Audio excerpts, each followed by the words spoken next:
Hello everyone, welcome to Sanmarga classes. 12ನೇ ಪ್ರಶ್ನೆ, ಅಹೋಮ್ ರಾಜಮನೆತನ, ಮೊಘಲರು ಮತ್ತು ಮರಾಠರು ಎಂಬಂತಹ ಚಾಪ್ಟರ್ ಇಂದ ಶಿವಾಜಿಯ ಪಟ್ಟಾಭಿಷೇಕ ಸಮಾರಂಭ ಯಾವ ವರ್ಷದಲ್ಲಿ ನಡೆಯಿತು ಅಂತ ಕೇಳ್ತಾರೆ. ಓಕೆನಾ. ಶಿವಾಜಿಯು ಈತ ಮರಾಠರ ಒಬ್ಬ ಪ್ರಸಿದ್ಧ ರಾಜನಾಗಿದ್ದಂತಹ ಶಿವಾಜಿ. ಓಕೆನಾ ಮಕ್ಕಳೇ. ಸೊ ಮರಾಠ ರಾಜ್ಯದ ಸ್ಥಾಪನೆ ಭಾರತದ ಇತಿಹಾಸದಲ್ಲಿ ಒಂದು ಹೊಸ ಅಧ್ಯಾಯವನ್ನೇ ಪ್ರಾರಂಭಿಸುತ್ತೆ. ರಾಷ್ಟ್ರ ಪ್ರೇಮ, ದೇಶದ ಏಕತೆ ಮೂಡಿಸಲು ಮತ್ತು ಪರಕೀಯರಿಂದ ದೇಶವನ್ನ ರಕ್ಷಿಸಲು ಮರಾಠರು ಮೊಘಲರೊಂದಿಗೆ ಹೋರಾಟವನ್ನ ಮಾಡ್ತಾರೆ. ಸೊ ಈ ಮರಾಠರಲ್ಲಿ ಶ್ರೇಷ್ಠ ದೊರೆಯಾಗಿದ್ದಂಥವನು ಶಿವಾಜಿ. ರಾಜ್ಯ ವಿಸ್ತರಣೆಯ ಜೊತೆಗೆ ಶಿವಾಜಿಯು ಉತ್ತಮ ಆಡಳಿತ ನೀಡುವುದರಲ್ಲಿಯೂ ಕೂಡ ಯಶಸ್ವಿಯಾಗಿದ್ದನು. ಓಕೆ. ಸೊ ಈತನು ಮೊದಲಿಗೆ ಜೈಸಿಂಗನಿಂದ ಸೋಲಿಸಲ್ಪಟ್ಟರೂ ಕೂಡ ನಂತರ ತಾನು ಕೊಟ್ಟಂತಹ ಎಲ್ಲಾ ಕೋಟೆಗಳನ್ನು, ಪ್ರದೇಶಗಳನ್ನು ವಶಪಡಿಸಿಕೊಳ್ತಾನೆ ಮೊಘಲರಿಂದ. ಓಕೆನಾ.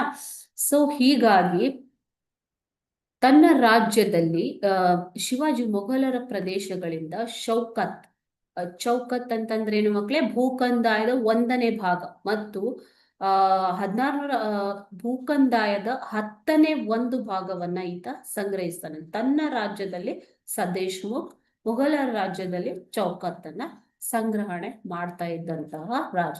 ಓಕೆನಾ. ಸೊ 1674ರಲ್ಲಿ ಈತನಿಗೆ ಪಟ್ಟಾಭಿಷೇಕ ನಡೆಯಿತು.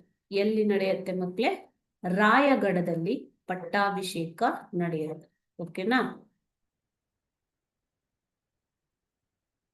ಸೊ ಅಲ್ಲಿ ಶಿವಾಜಿಗೆ ಎಲ್ಲಿ ಭಾರತವನ್ನ ಮೊಘಲರಿಂದ ಮೊಘಲ್ ಒಂದು ಸಾಮ್ರಾಜ್ಯದ ಹಿಡಿತದಿಂದ ತಪ್ಪಿಸಿ ರಾಜ್ಯವನ್ನ ಸ್ಥಾಪನೆ ಮಾಡಿದ್ದರಿಂದ ಭಾರತ ಈತನಿಗೆ ಛತ್ರಪತಿ ಎಂಬಂತಹ ಬಿರುದು ಕೂಡ ಸಿಗತ್ತೆ.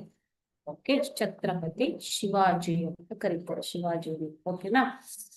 ಭಾರತದ ಏಕತೆಗೆ ಹೋರಾಟ ನಡೆಸಿದ್ದರಿಂದ, ಮೊಘಲರ ಆಡಳಿತದಿಂದ ಭಾರತವನ್ನು ಬಿಡುಗಡೆ ಮಾಡುವ ಸಲುವಾಗಿ ಹೋರಾಟ ನಡೆಸಿದ್ದರಿಂದ ಈತನಿಗೆ ಛತ್ರಪತಿ ಎಂಬಂತಹ ಬಿರುದು ಕೂಡ ಸಿಗತ್ತೆ. ಸೊ 1674ರಲ್ಲಿ ರಾಯಗಢದಲ್ಲಿ ಶಿವಾಜಿಗೆ ಪಟ್ಟಾಭಿಷೇಕ ನಡೆಯಿತು. ಓಕೆ. Thank you.